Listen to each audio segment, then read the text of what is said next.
I have to tell you, after 30 plus years leading and training in hospitality, most leadership problems don't show up in strategy decks. They show up in things like reactions, tone, silence in meetings, that tight feeling in your chest right before you have to have a tough conversation.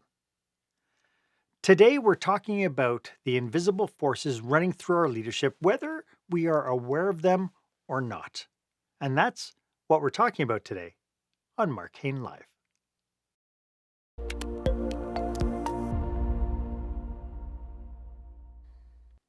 Welcome to this episode of Marc Haine Live. Of course, this is where small business owners and entrepreneurs pick up core skill sets to help them create the show-stopping, jaw-dropping experience that their customers and their employees deserve. I am your host, customer and employee experience strategist, Marc Haine, and today my guest is Manny Fiteni. And today we are unpacking why great intentions alone don't create great leaders, and how maybe aligning the conscious and the subconscious mind changes everything. So, if this is your first time with us, I'd like to say, hey, welcome.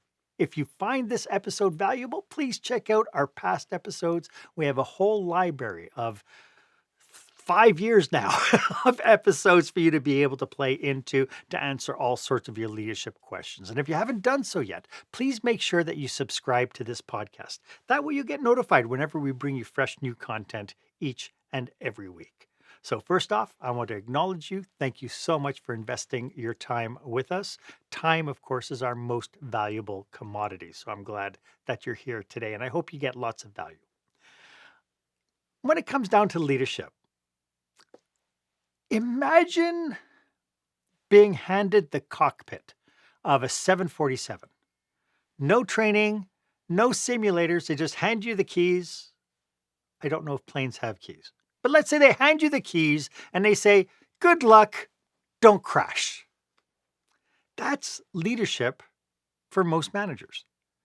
They get promoted because they were good performers. They start businesses because they're good technicians, but nowhere are they trained to be good leaders. And so they end up leading using instinct, pressure, half-remembered examples of bosses they either loved or swore that they'd never become.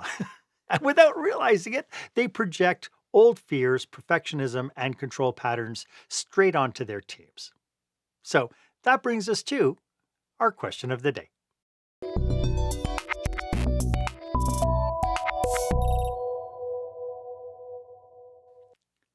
So, where in your leadership are you saying the right things, but consistently getting the wrong results? I'd love to find out what your stories are. Go ahead and share a link to this episode on your favorite social media platform. Hashtag it experienced leadership and put down your comments. I'd love for you to be part of this conversation. As I mentioned today, my guest today is the mind leadership expert, Manny Fiteni. Manny is the CEO of My Growth Corporation and brings over 30 years of executive leadership across finance, management, and large-scale team leadership. What sets Manny apart is his ability to bridge psychology and business, helping leaders understand why they do what they do, not just what they should do. He's also the author of the brand new book, The Mind Congruency Effect, and his work helps leaders eliminate self-sabotage, unlock sustained performance, and create environments where people actually want to show up for work and do their best work possible. Manny, welcome to the show. It's so great to have you. Thank you, Mark. Much appreciated. Looking forward to it. Yeah, so maybe could we start a little bit about who clients are and how you serve them? Sure. Okay. So in regards to businesses, and we deal with businesses of all sizes, we have, can you hear me properly? I'm just noticing a lag. Yes, you're doing just fine.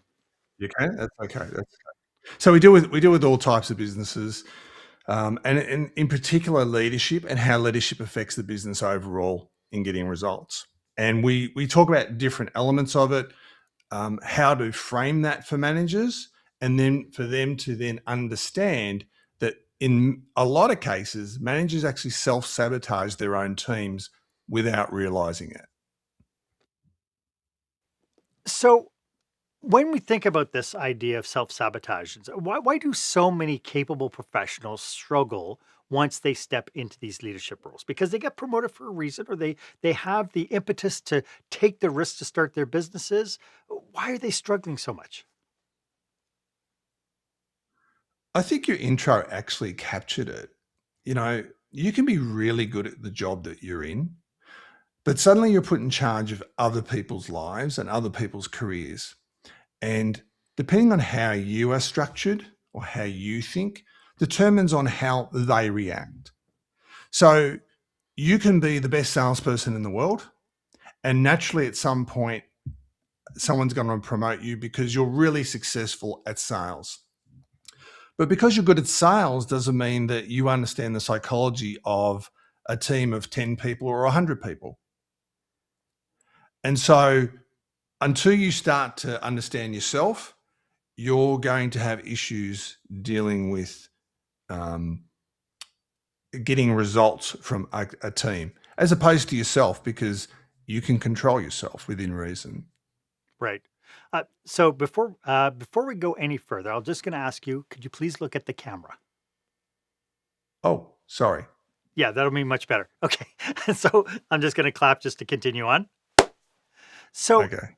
it's interesting because we promote people who have a scope of experiences. I call it their bubble, right? They have their belief systems, their value systems, and so on. And they have even their own experiences. Like I know that when I first started in leadership, I was 17, I was promoted in McDonald's. And my boss, Steve, was an absolute, like, he loved to yell and scream and demean. And I thought, you know what? When I step into this role, I'm not going to do that. But then I was evaluated as being a piss poor manager because I didn't yell, scream, and berate the staff. How does that how do those experiences kind of create the definition of the kind of leaders we're going to become? So they definitely do, but it depends on the personality. So obviously, I have observed many, many managers over the years, both as a manager, executive, etc. Um, yes, you're influenced by what you see. This is no different to dealing with your parents, by the way. But you're also influenced by your personality. So let's say, I'll give you an example. Many years ago, I was working within a company. My boss was okay until his boss changed and his personality then changed. And he started bullying his staff, which he didn't do before. So there is a difference between a leader and a manager. And this is some of the distinctions that we need to look at: is what makes a leader and what makes a manager. Anyone can be put into a management role, but not everyone necessarily has leadership skills. And I'm happy to elaborate on that when you're ready. Yeah, no, so I truly believe that leadership skills need to be trained. But to your point, you mentioned about, our parents, we were brought up a certain way, those biases, those value systems and such actually define kind of what kind of leader we become. So how does the subconscious conditioning that we've had over the years through elementary school, high school, parents, how do those kind of override the conscious intention of, "Hey, I wanna be the best manager I possibly can be?" Well, think about it this way. I'm sure there have been times in your management career, or any part of your career, where you've gone, oh, I don't know if I can do that. Someone's asked me to go ahead and do it, and I can't do it. Or I'm going to resist it and give you every reason why I can't achieve this. Right? We've seen that before. We all do it in different elements of our lives. So the question is, why can this person do it and I can't do it? And we're both got two arms, two legs, etc. Mhm. And there's nothing wrong with us. It's the conditioning. So let me talk about mind congruency, which is where you're kind of leading towards. So when I talk about mind congruency, everybody knows that there is a conscious mind. And the conscious mind does a few things. It's our short-term memory. It understands that we exist as humans, like we recognize ourselves. Um, and it's logical, and it makes our goal setting. When I say I'm going to set out to achieve a KPI in business, it's the goal setting of what I'm going to do. Now, behind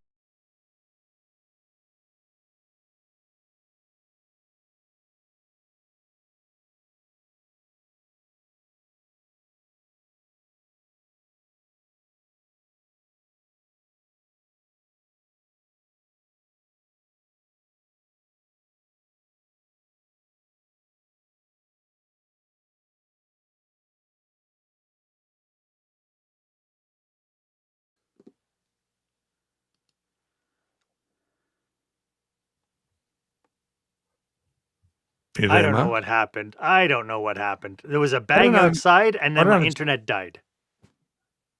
okay. So I don't know if it's me or it's you, but I have internet connection. So, all Yeah, right. I don't know. Do you want me to pick up from where we were before? Yeah, yeah. So we're talking about. So if you want to just introduce your Mind concept, congruency.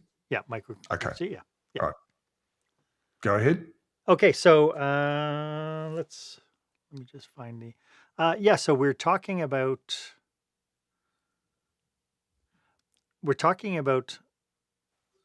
everybody having their own bubbles. Their bubbles are their past programming, what their high school teachers said, how they grew up through different levels of education, what their parents say, and how does that subconscious kind of conditioning that we've had over our lifespan really override the conscious intention of what we want to do as great leaders.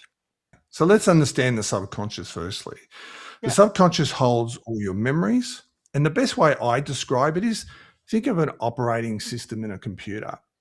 So when you receive your computer, it comes out in its packaging and it's got everything that you want, your keyboard, etc.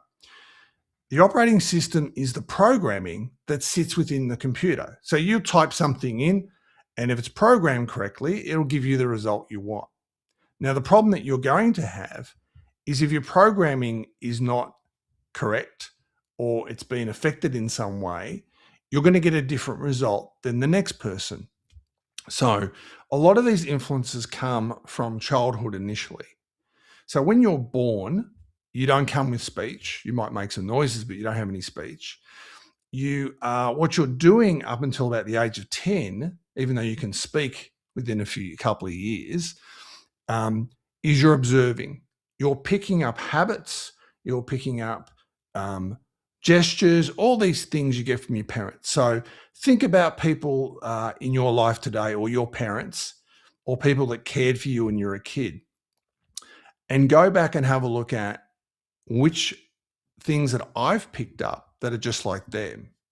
So your operating system was created by somebody else in some ways. Now, that's the early stages. Then you get to teenage years and you start to idolize your celebrities and those type of people and your peers. You worry about your peers things. So you pick up different things in this programming.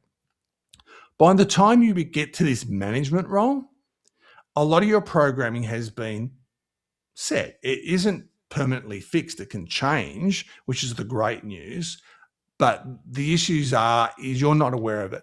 Most cases we're unaware. I'm Mm. sure if you and I are in the same room for a while and you might do something and I go, Mark, where did you do which parent gave you that? Who does that out of your parents? And you might reject it at first, but after a while you go, yeah, that's my father. He does that all the time. I don't even realize I do it, but I do what he does. Mhm. And we all do this. So the subconscious becomes our operating system. So you have a conscious mind, you have a subconscious. The conscious mind is saying, we're going to head out as a team and get a target. Great. Subconscious says, I'm a little bit fearful of doing that. So some point, I'll do things to sabotage me or my team, not on purpose necessarily, but we start to do that. Now, remember, you have X amount of team members in your team, all with their own operating systems. If you, as a manager or a leader, because you want to become a leader as opposed to just management, is unaware of how to work with this, how to change this, both in yourself and in others, then you're not going to get the results you want. So I create a 3-point framework for managers to create high performing teams. I love that. But before we get into the 3-point framework, when people are tuning into this, are there any indicators that we are running on our programming versus running on our best practices or our intention? Because I think a lot of people tend to blame their surroundings and to blame the people that they're supposedly leading. I see a lot of people, and I tease, Yeah. I've said this on the show many times, that when you're pointing at somebody, you're pointing three fingers at yourself, and really we are to blame. But typically, when we have a problem, it's like, I don't know what's wrong with my team. Like, I can't tell you how many times I've told them they have to do it this way. And I've told them many times that the outcome is this. What the hell is wrong with them? So how do we switch that script to make it inward focusing? And so what are the indicators we should be looking at in ourselves to isolate and understand and go, oh yeah, my dad used to do that too. Right. So I always say it's the word awareness, because we're so busy as managers that we get lost in the rat race, in the mouse wheel. Mhm. We need to start becoming aware of decisions that we make and how we make them. So I talk about, when I'm running sessions, I firstly start sessions talking about different management styles, Mhm. because we all tend to adopt a style, Right. and each style has its purpose. The only problem is if you're fixed in one style, that style will only work in certain circumstances. Sure. And so you need to become aware of, hey, I'm using the same style in everything that I do, which means not every person is going to react positively to it, and also it isn't appropriate. It isn't appropriate to be authoritarian in a normal work environment, but it is in a crisis situation when one person has to make this decision and make it quickly. So you need to understand that there are different styles first, and what style are you using? Once you understand your styles, then it's a matter of, that's when I then lead you to these 3 points. And that comes back finally to the mind of, how is your operating system? Once you get how you operate, then you can look at who's in your team and how they're operating and how you bring them together. Mhm.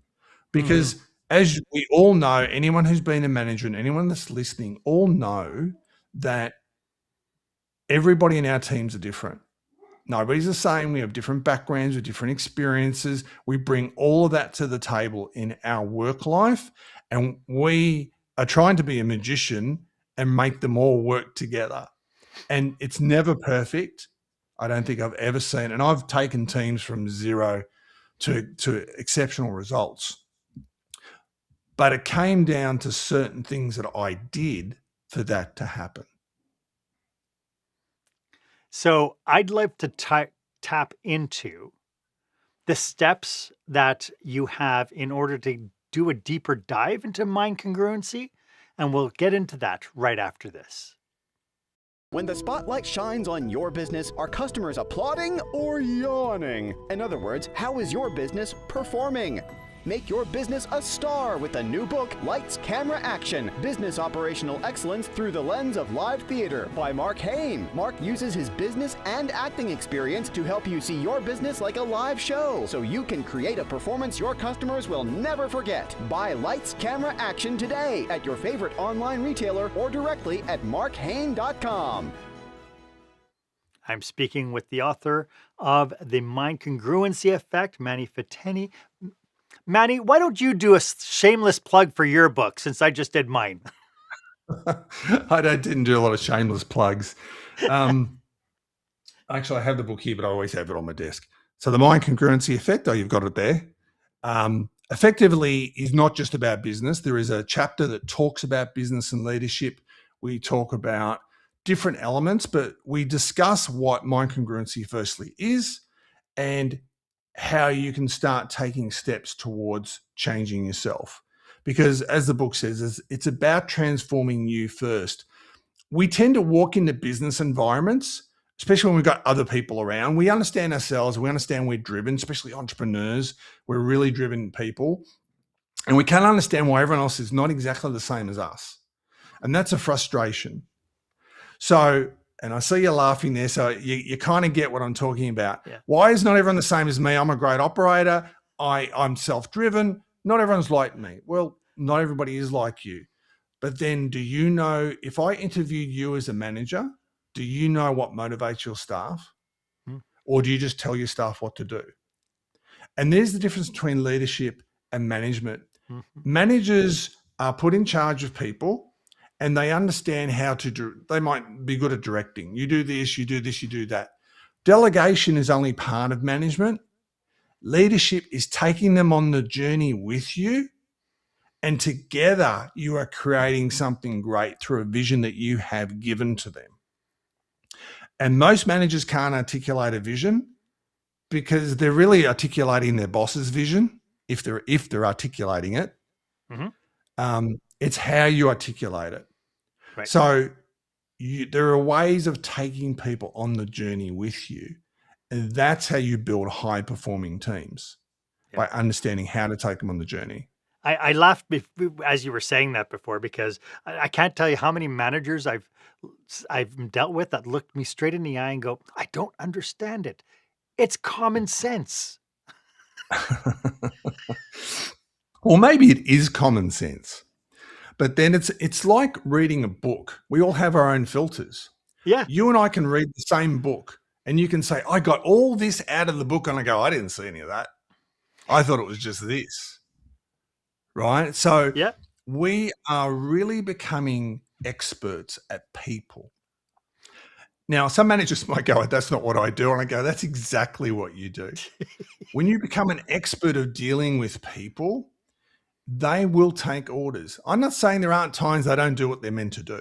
And you as a manager have to make decisions around that individual. Right. But I will give every person in a team the opportunity to rise to their best. But I will give them the tools to rise to their best, because just as you have never been taught how to be a manager, they have not necessarily been taught how to work within a team and a high-performing team. They've just done their job as they've been doing it for the last decade or so. Yep. And no one's ever shown them how to rise to where they could become more. And a lot of people respond to that when you take that challenge on. So this idea then of adopting to become a leader, because the last year, I've really been going from this idea that really we have to stop being managers and we need to start being coaches.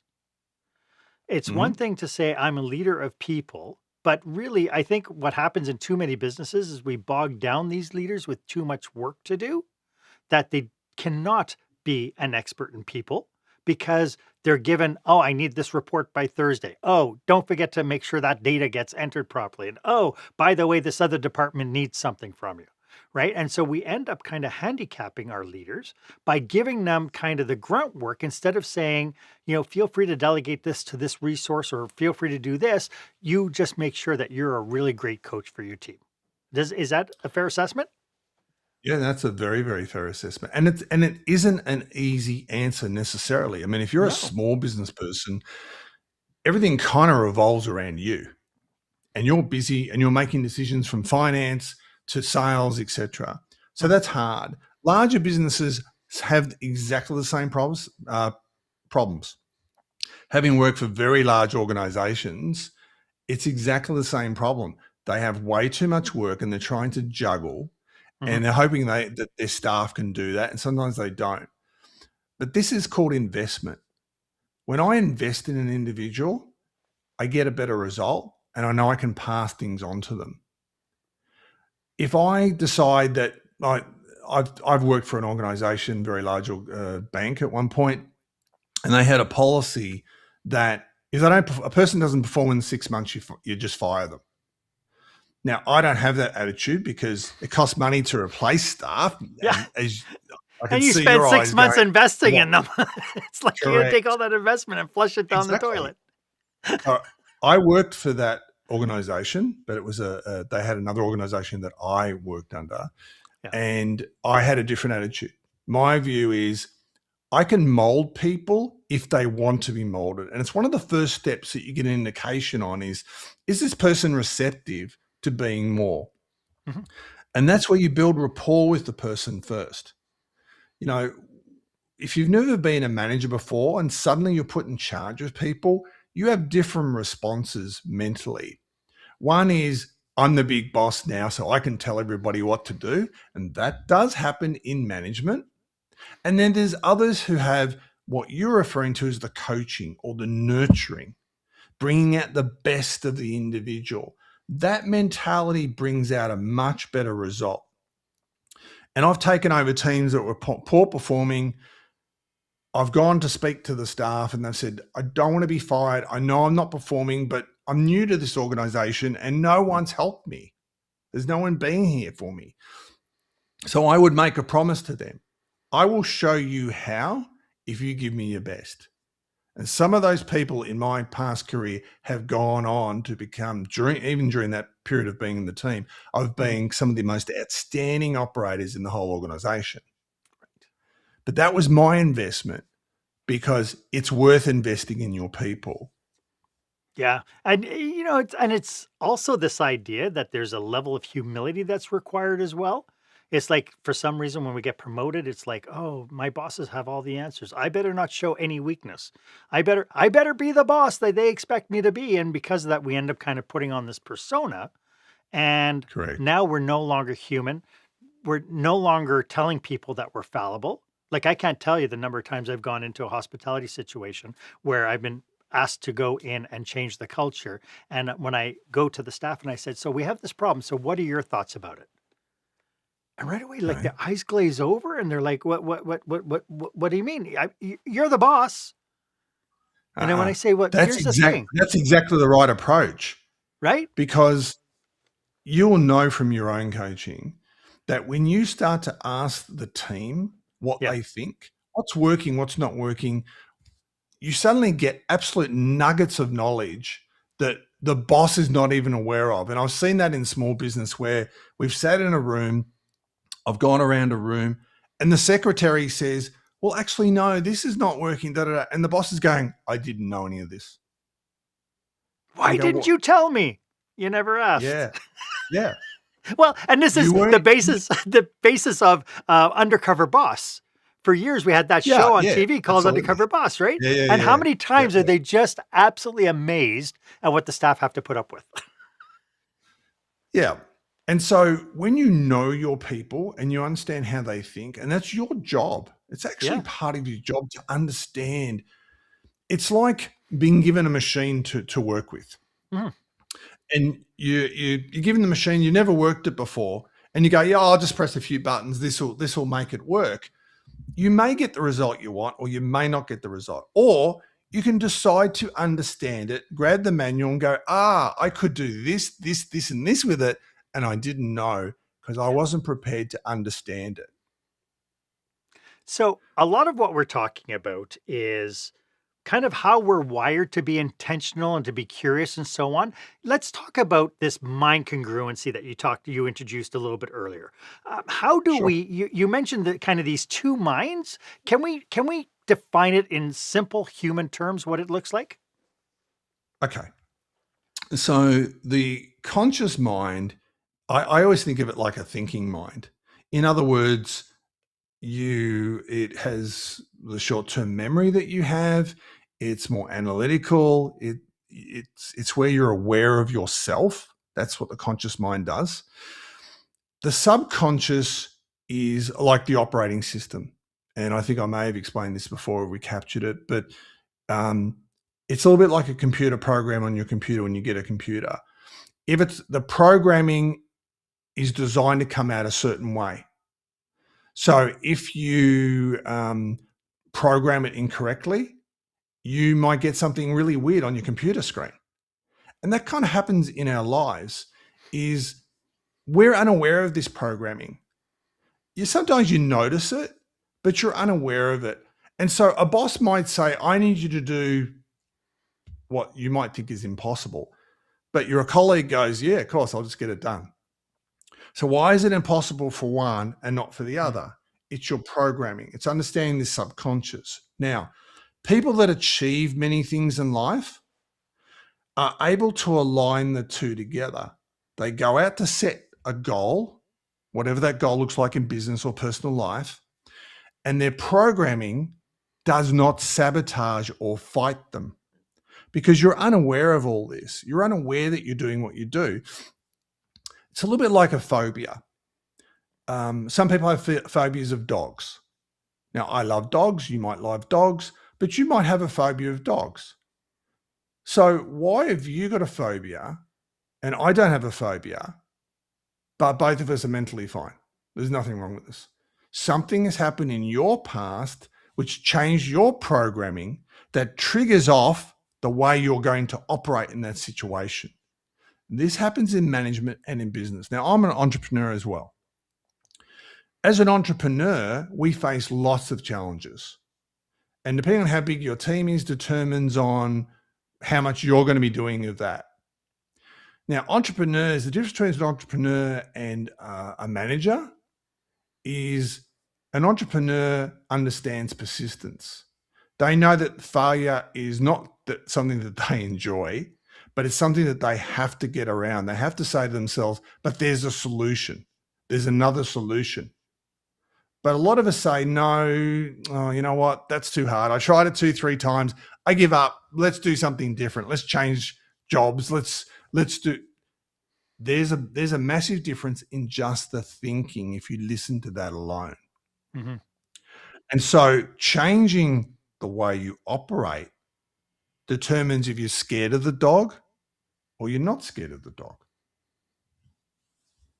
And sometimes it's just exposure. It's because we have knowledge gaps that we don't realize we have. Once we've overcome True. those knowledge gaps, then all of a sudden that phobia, that hesitation, that uncertainty gets cleared up, very much like picking up the manual to that piece of equipment.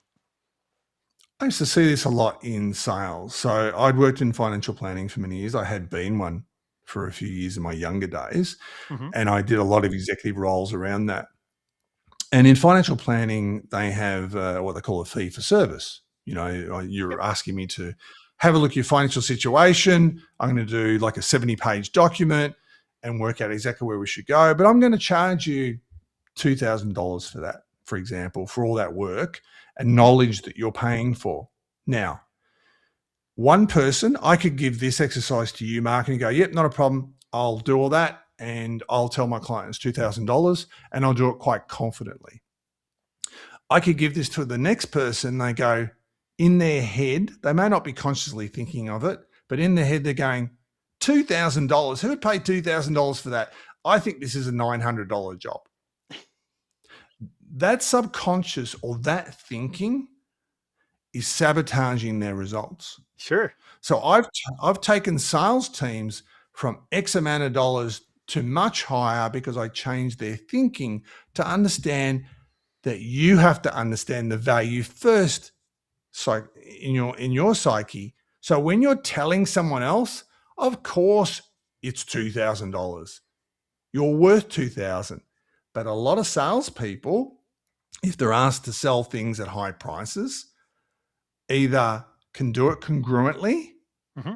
or they struggle with it, and the client picks up on it.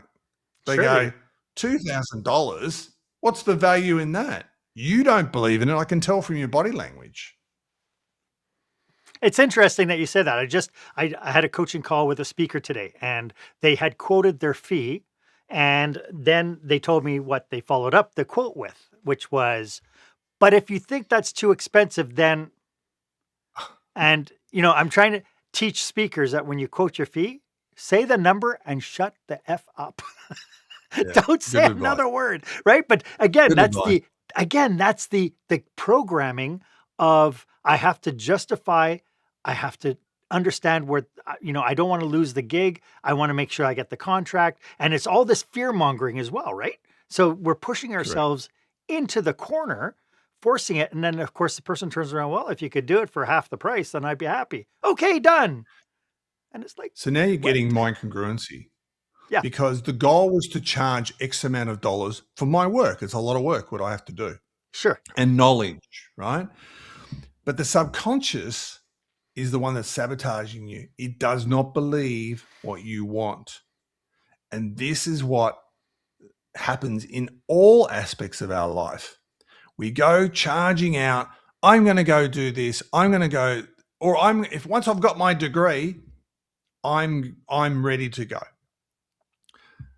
Knowledge is part of it. So you've talked about skill sets. Building skill sets are very important, but they need to be an unconscious competence. They need to be something that you do, you make it become natural after time, because the subconscious now knows how to do it without you even thinking about it. And like the phobia, no person that's scared of a dog consciously thinks, well, normally, unless they've got unless they keep seeing dogs, thinks I'm going to just be scared. They don't want to be scared in front of a dog, but they have this trigger that triggers off in the subconscious, and it triggers off the amygdala, which is where your fight and flight environment is, and you decide to flight. You decide to run away. Whereby the rest of us go, oh, look, it's a dog. I'm going to pat it.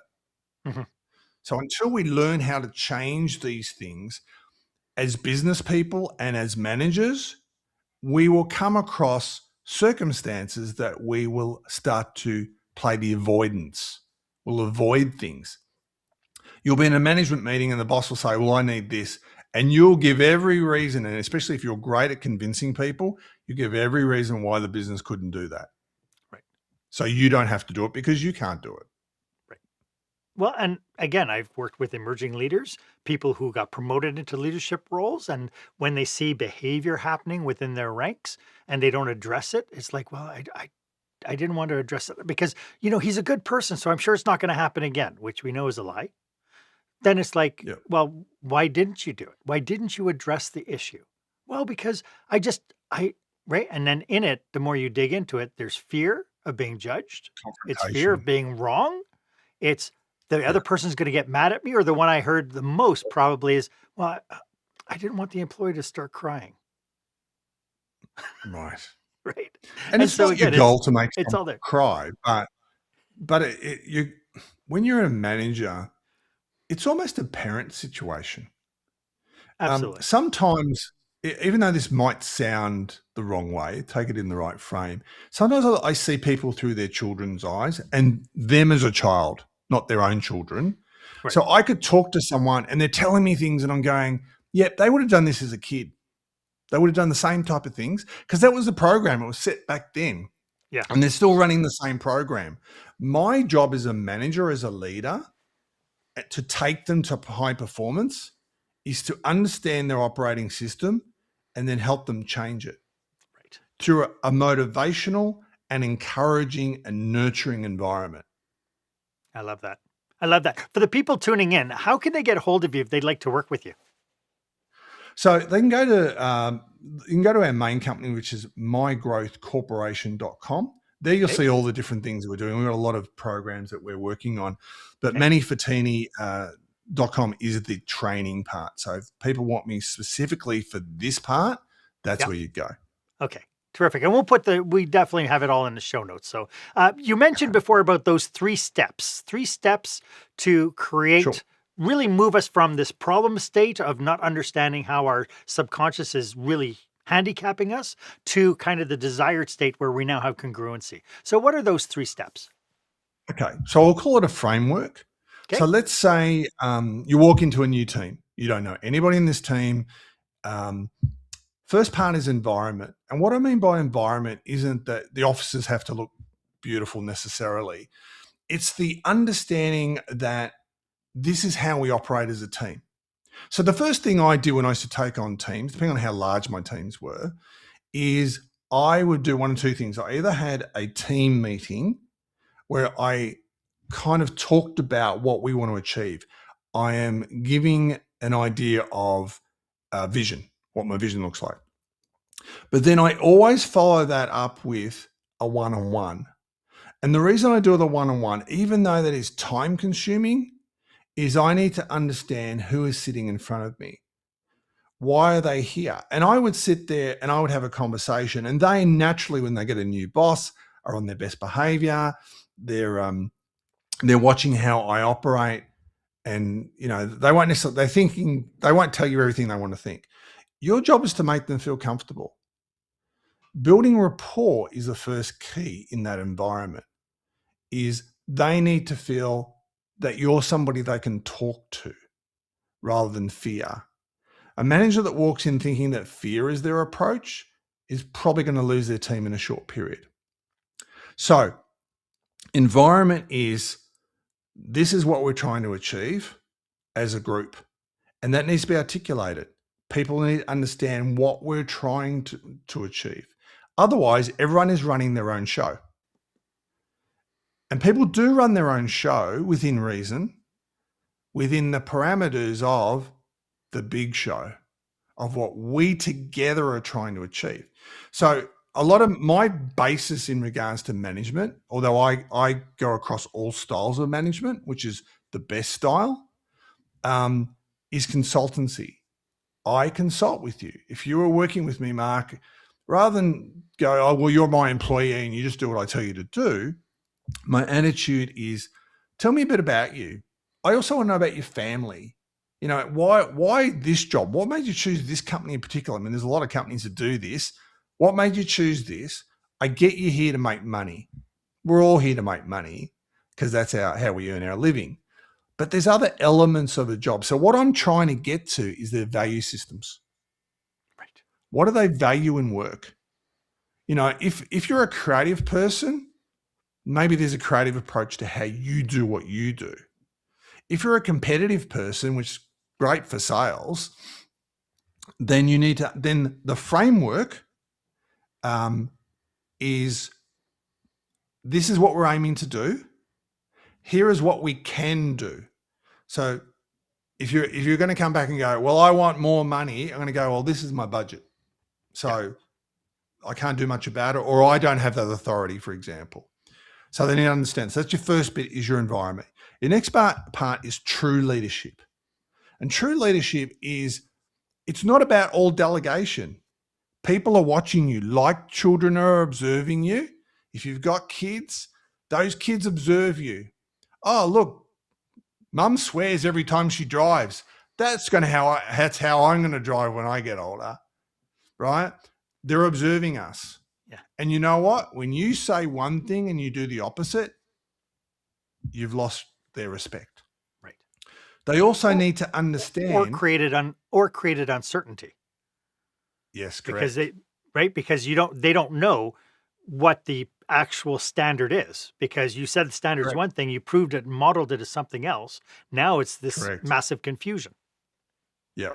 And that comes back to the first point of the environment. Sure. What does this look like for all of us? Yeah. For example, we support each other. Mm-hmm. Leadership is showing those traits that I'm in there with you. If you're caught in a situation whereby I've worked for very large organizations and small ones. Mm-hmm. In a large one, other departments can attack your staff because they need to interact with them, but they're not always necessarily got the best intentions. Your staff need to know in this great big organization that you are their buffer, that you are the person that will step in front of them and protect them if they're doing the right thing. Sure. If they're doing the wrong thing, they also need to understand that that's not acceptable in our environment. Right. You know, we need to be doing the right thing by people. So leadership traits cover those things. The last one is the mind congruency. And as I said, there's two levels of that. Number one is, do I understand my operating system, how I'm operating? Because everything I do is projected onto my staff. Mm. And as I think I mentioned at the very start of this show, is that I've had managers that were okay when they first came on board and they were great and they were supportive. And then they had a manager put pressure on them and suddenly they were the worst person to work with. So were they demonstrating leadership just because they were taking orders? Or is there a way that they could project that to their own team with the same message, but not delivered the same way? Right. Yeah. And there's so many different components in there. What I'd love to do is I'd love to talk a little bit about some pitfalls and some cautionaries as people try to wrap their head around this idea of being intentional around being congruent with their programming and with their outcomes. I'd love to talk a little bit about what they should be on the lookout for, and we'll get to that right after this. When you're delivering an important speech to a huge audience, it's easy to lose your place or go way over time. Give yourself an advantage with the Pro Speaker Presentation Speech Timer app. No more checking your watch or calling for time. The Pro Speaker Presentation Speech Timer app keeps you on track with easy-to-see timers, even changing color for visual prompts during your speech. And you can set audio cues to practice or set it to vibrate so you don't even have to look. Be the pro you know you are. Download the app at speakerpresentationtimer.com. Welcome back. As you can tell, Manny and I are really, really committed to supporting business operators, business managers just like yourself. So, if you're looking at maybe having a leadership retreat, if you know somebody who's planning a conference or a convention, franchise show, whatever, and you think that we have some content that we could share with your audience, please make sure you reach out to us. Our contact information is in the show notes. Manny, one of the challenges I think that a lot of people have is we understand kind of the developmental and the personal evolution we need to take, but it's one thing to say, yes, I want to change, and we start to change and we're super intentional until we get massive pressure, until we Mhm. get into crisis. And then I find that when it comes down to our behavior, we Sure. regress back to the way we used to be. So, how can we use this mind congruency to improve decision making while we're under that pressure? So you're absolutely spot on. We do fall back, but we fall back to the program. Yes. So if you're able to change your program, your response is different. You and I can both be, you could be really good at high pressure situations, and we both have the same boss and it's given to you and you're fine, and I'm not. So that means my programming needs to change. It means I need to learn how to cope to deal with that. Now, sometimes that's exposure. You get exposed enough times that it overcomes you so much that it becomes part of the program, because Mhm. repetition is one way of making changes. Do things enough times and you become an expert at it. Yes. But that also can go the opposite way, is if you do it in the negative or the wrong way, it becomes a bad habit for you that you're applying every single time. How do we build in the accountability? Because I mean, part of that, falling back to old programming, means that we need within that context of that high pressure situation, whatever, we need somebody to help ground us so that we understand that we're stepping back into our old programming. Because I think in the middle of the crisis, we're not actually that intentional. So I think you're leading towards coaching in the regards to that conversation. Um, I always suggest that you find that mentor Mm, or a coach in particular that's trained, that's able to firstly recognize things that you don't recognize in yourself. So I had a coach many years ago. I had one in my 30s, and she was great. She didn't come from my industry at all, but she was smart enough to kind of make me see things differently. So it's like a great salesperson. The ability to reframe how you see something or how your subconscious sees something can give you a different perspective on how you operate. mm, So it's like me selling you something. I can say, this is a great ar and you can drive, and this is real. Or you can use like the Steve Jobs way. Steve Jobs didn't, when he sold the iPod, if you've ever seen the video of him selling the iPod, he didn't say, oh, this is really great and it's got this many megs. And he said, I can put 1,000 songs into your pocket. And people instantly had the image of what that meant. mhm. That was powerful. His speech was powerful. He reframed what this little thing in his pocket could do. It wasn't a stack of data or a stack of songs.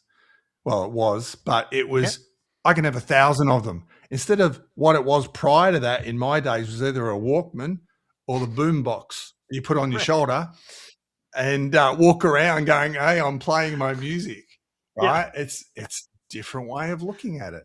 And so you do that with yourself. But this is why a coach, I always say part of what you need to build is what I call a focus ensemble. I talk about this in the book as well, Mm. is that you need a person that's dedicated to you and, to better words, project managing you.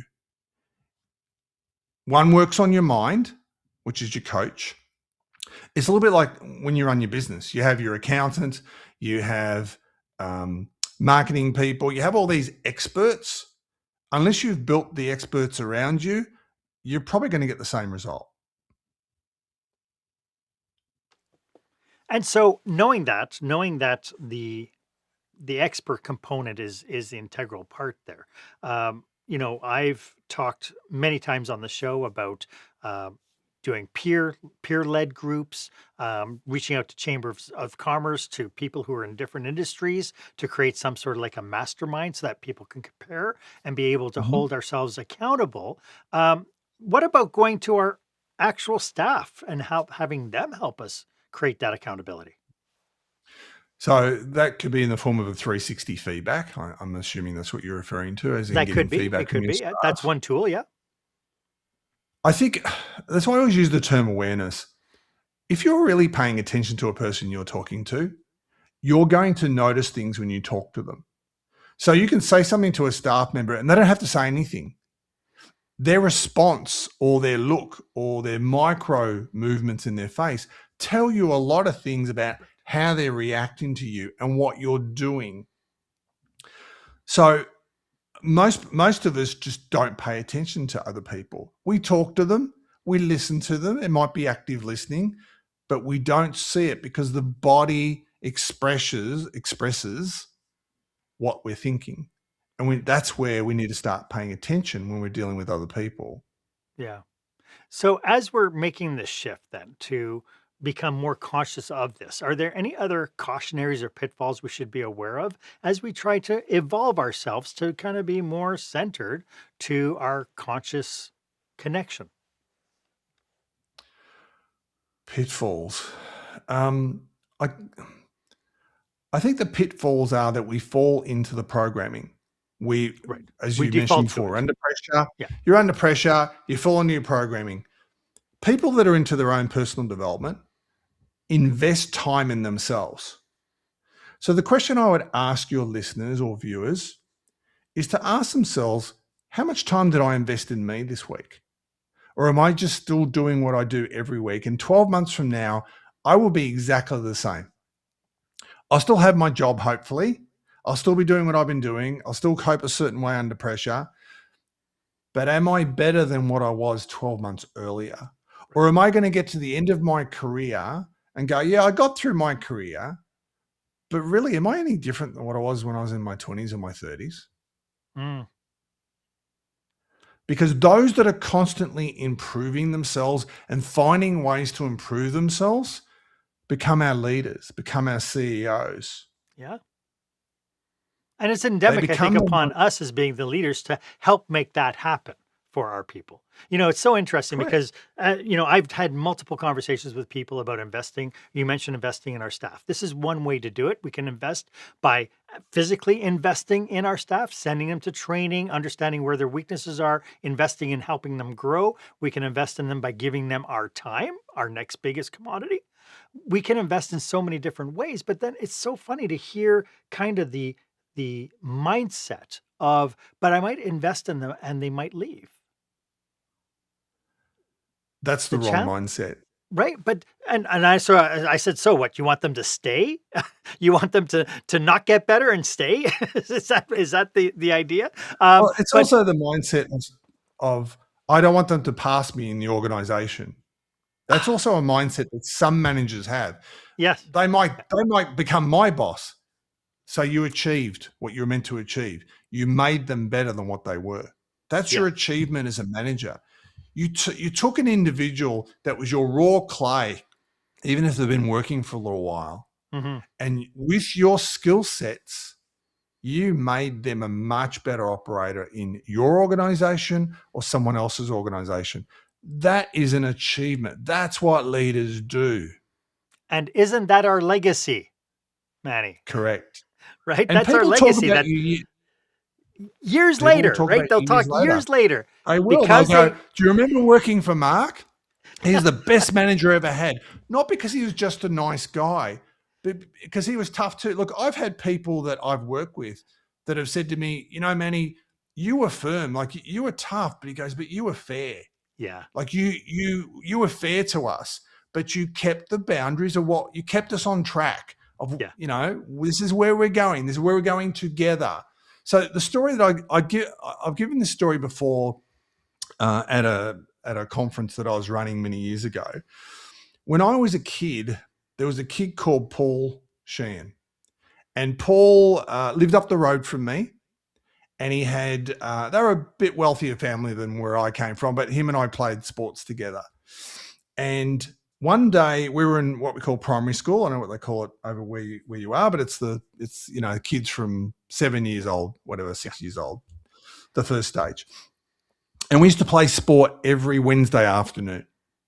But one Wednesday afternoon, they changed it up and they put us into all these different teams and they gave activities and everyone had to go through these different activities as teams. And there was points allocated if you met these goals. Now, one of the goals or one of these activities was we had to run around as little kids around this oval, the outside of a cricket oval, which is quite large, especially for a little kid to run around. Mm-hmm. And so we had to run around it. Now, Paul understood leadership, even as a little kid. And he said to us, okay, now Paul was and so was I, we were chubby kids. We played a lot of sport, both of us. We love sport. But we But you also loved your mac and cheese. Well, no, maybe. But I don't think that was the case. I think it was just baby fat because it just fell off me at 14. But effectively, we weren't long distance runners. We both played Australian football. We played all the sports, so we loved our sports. But we weren't long distance runners. But one of the people in that team was a good long distance runner. We knew that he could run around it by himself quite easily. So what Paul did is he said, okay, the whole goal of this exercise is you had to get around it as a team within a certain time frame, certain amount of minutes. If not all members got across the line, you failed the exercise. So you had to find a way to get the whole team. So Paul said, okay, great. Russell is the person that can run faster than the rest of us. It's not Russell's job to run out in front and leave us behind. It's Russell's job to pace us. It's our job to keep all of us together to get across the line no matter how we feel. And so that's what happened. Timer gets clicked. We start running. Russell's pacing us. He's not running out too far in the front. He's keeping with us. But as a team, we're encouraging each other. And that's part of teamwork. You create an environment that we start to encourage each other. Rather than going, oh, I'm really unhappy that Mark beat me at this. You might have those feelings, but you also might have the feelings is well done together. We beat the other part of the organization. Yeah. You create that environment. And so Paul did that as a kid. We all got across the line. And now I'm sure at the time, even though I like running and playing sports, I didn't like necessarily running around ovals, which for me was mindless, right? But they got me around and they got everyone else around because we stuck together as a team. We built that mindset, that global mindset that we can do this together. Yeah. And so, had you had somebody on the team who said, I want to be the hero, then they're the ones who would zap ahead, or they're the ones who would accidentally trip one of their people because I want to be the hero. Yeah. I want to be the first one across and the team be damned. And we know that in corporate toxic cultures, we know we have these kinds of behaviors. Absolutely. But I think it's still a great lesson. As we wrap up, do you have any last thoughts about what we've been talking about today? Anything we missed? So I think the thing that you need to think about is how do you talk to staff in regards to changing mindset, which we didn't discuss. The subconscious mind doesn't talk necessarily in language. It talks in metaphors and it talks in symbols. So think about watching a movie or think about a great salesperson. A great salesperson doesn't go, now here's all the stats. Yes, this is the percentage you're going to get, for example. That might be part of the conversation. They tell a story about another client and how this person can relate. A great manager or a great leader will tell a staff member a story that the conscious mind will listen to, but behind it is a meaning. The meaning is what the subconscious will pick up on and create the change. And then from there, that's where the growth will happen ultimately. Correct. Because the goal is to create the change in individuals. And that's where we teach this on how to create that story for managers who go, and it tears down resistance. Sure. I love that. Manny, could you remind everybody one more time how they can get a hold of you? Sure. If you go to mygrowthcorporation.com, you'll find us there and you'll find all our different businesses that relate to our personal growth. Excellent. And make sure that you click the links in the show notes. Manny, thank you so much for doing this. I really appreciate you being here to share your knowledge, your passion, and your expertise. It's been absolutely brilliant. Thank you so much for doing this. Thanks, Mark. Appreciate it. If you have any questions about today's episode, or you'd like a complimentary 30-minute brainstorming session with you and your team, feel free to book yourself on my online calendar. The link is in the show notes down below. It's the one that's marked meetwith.markhaine.com. As always, I am at your service, and if you need his help, please reach out to Manny as well. His contact information is in the show notes so you can take advantage of it. I mean, it's this idea of getting knowledge and then follow through. That's my challenge to you. Follow through if you need help. And if you haven't done so yet, please, why don't you make sure you subscribe to this feed and follow me on social media? I bring you fresh new content each and every week, and I'd love to connect with you on some level. So feel free to reach out, ask questions. Let's talk. Let's understand. Let's talk. Let's play. Let's have a good time. Thank you very much for joining me today. My name is Marc Haine. I hope you stay safe, stay healthy, and I hope you dare to be the exception. Bye for now.